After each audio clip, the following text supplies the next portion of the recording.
Olá pessoal, tudo bem com vocês? Então, hoje nós estamos aqui mais uma vez para falar com vocês sobre relacionamento abusivo. O nosso foco de hoje é falar sobre relacionamento abusivo familiar. Então, o Everton vai se aprofundar um pouquinho sobre esse tipo de relacionamento e nós vamos dar alguns exemplos para vocês que nós sofremos e vivemos na pele isso, né? Exatamente, Verônica. É um tema muito importante e que muitas famílias vivenciam diariamente e que a gente vai ajudar a identificar alguns pontos importantes desse tipo de relacionamento.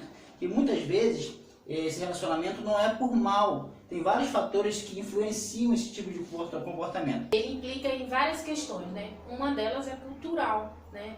Cultural, regional, né? Realmente é uma mistura muito grande e que tem influência direta no comportamento das pessoas. O abusador, geralmente, ele não sabe que ele está abusando, ele não tem a intenção de abusar do outro, né? Principalmente quando se fala em relacionamento familiar, que vem dos nossos pais, né? Às vezes dos nossos irmãos, de pessoas que nos amam. Só que isso é um ciclo vicioso, né? Onde vai passando de geração em geração. Então, nós precisamos tomar o cuidado e não confundir educação e relacionamento abusivo. Porque, assim, em muitos casos, né, os nossos pais, as pessoas mais velhas, às vezes querem educar os filhos, seus filhos, né, Everton? Ou, enfim, os mais jovens, né? E aí você fala não, mas quando aquele não vem não só em um tom agressivo, mas com palavras pejorativas, isso é um relacionamento abusivo, né, Everton? Isso, exatamente. E a questão é, como você falou, vem muito de padrões que são repetidos ao longo das gerações, né? Os nossos avós foram educados por os pais deles, nossos bisavós, automaticamente passaram esse padrão para os nossos pais, que automaticamente passaram para nós. Mas quando a gente entende que exige a necessidade de um rompimento desse padrão para que haja uma evolução, tendo em vista o contexto atual que se vive, quando a gente consegue romper esse padrão é que acaba com esse ciclo vicioso, como você falou, de abusos, seja verbais, como é o caso do não, ou seja, abusos físicos também. Meu pai me educou na base da chibata, como falava antigamente, né? Então eu vou educar meus filhos na base da chibata. Não necessariamente, não tem que ser assim. Isso é um abuso. Eles sofreram esse abuso, transferiram para a gente vai fazer repetir esse padrão se a gente quiser. Quando a gente identifica um abuso, a gente tem que verificar quais são as origens que provém esse abuso. Se a gente identifica como sendo um abuso proveniente de um padrão repetitivo, a gente tem duas possibilidades. Ou a gente repete esse padrão, porque a gente foi ensinado assim, ou a gente muda essa realidade indo para uma outra direção, que é o que normalmente deve ser feito, para poder quebrar esse ciclo vicioso, como você falou, né? Isso falando de pai para com filho, né?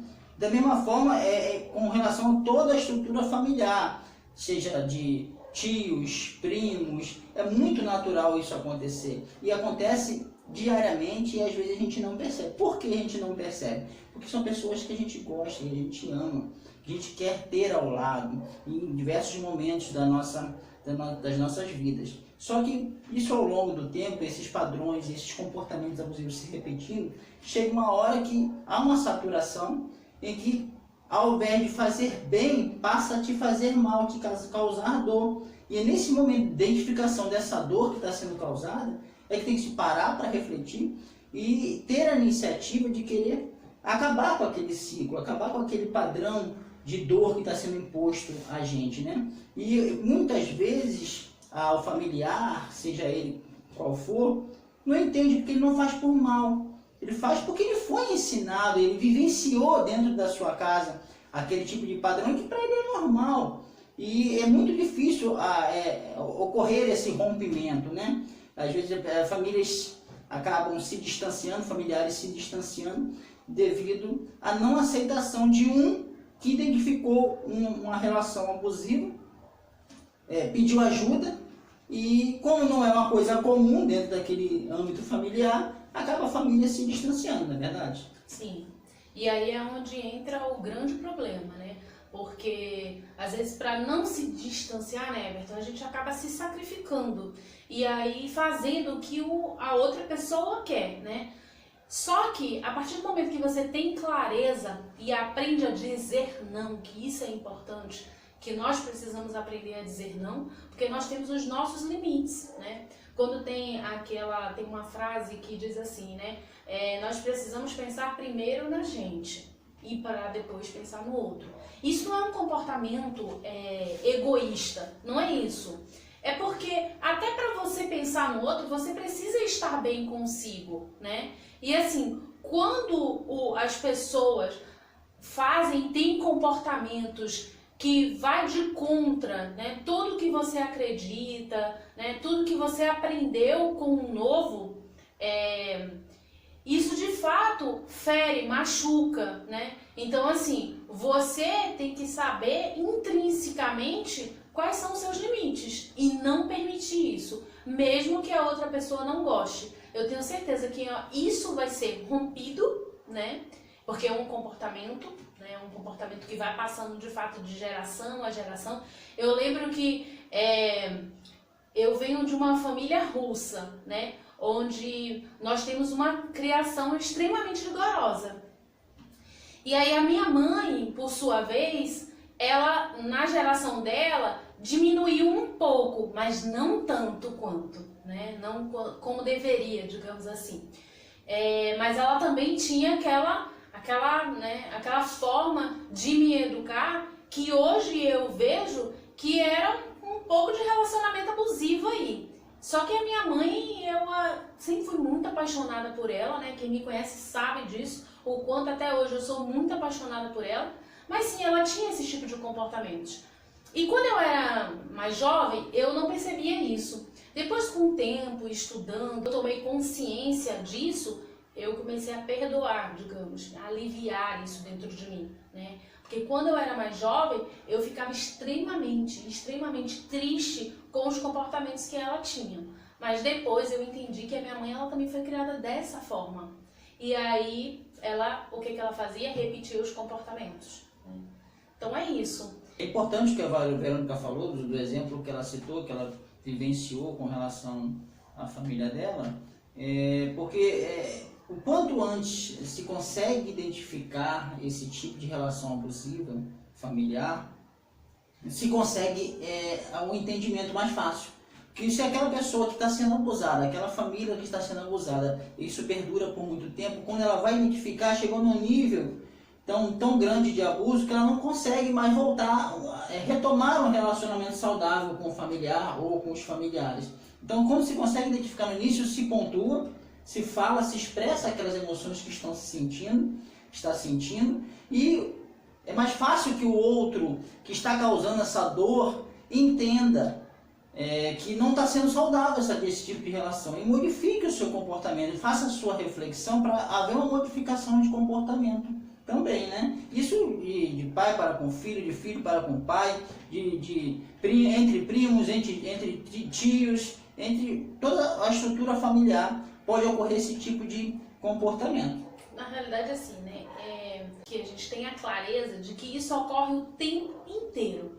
Agora, até onde, né? E a gente vai aceitar isso ou não.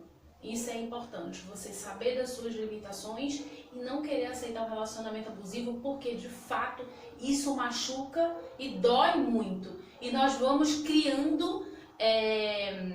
Tem uma frase do Paulo Freire, né, que eu gosto bastante, que ele diz assim: o opressor, em algum momento, ele foi oprimido. E o oprimido, se ele não toma consciência, né, ele vai virar um opressor também.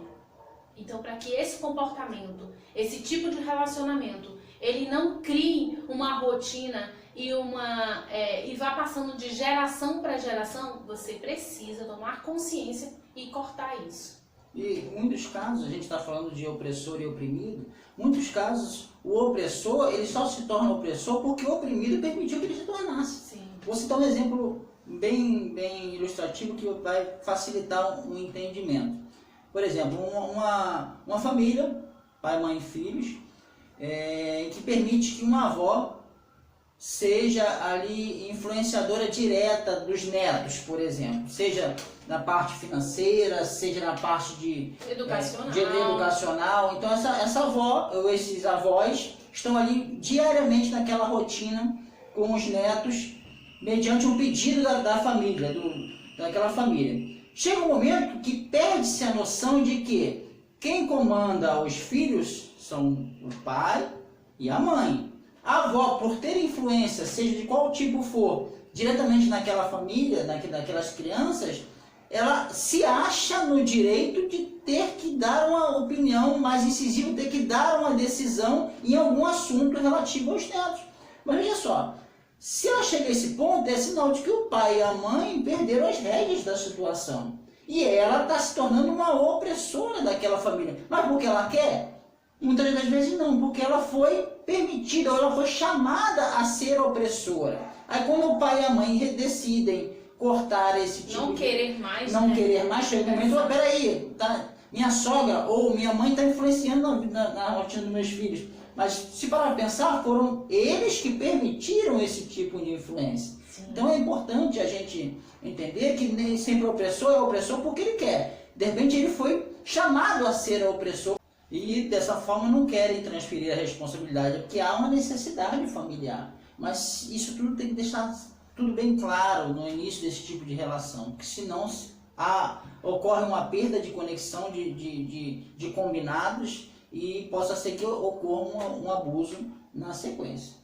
É isso, pessoal. Eu espero que a gente tenha contribuído e colaborado, ter deixado claro, né, para vocês um pouquinho da nossa história. Tudo que nós contamos aqui é algo que nós já vivemos também, e em alguns momentos até vivemos ainda, né, e temos clareza disso, só que não permitimos mais. Isso que é importante, porque isso machuca muito, como eu já falei, e eu continuo falando, que é algo que tanto me machucou muito, como machucou o Everton também, e os nossos amigos, que muitas vezes em alguns debates, né, Everton, eles contribuem, colaboram e reafirmam também essa fala, tá? Então, que fica aqui para vocês um beijinho no coração e até a próxima série. Fique com Deus, um abraço.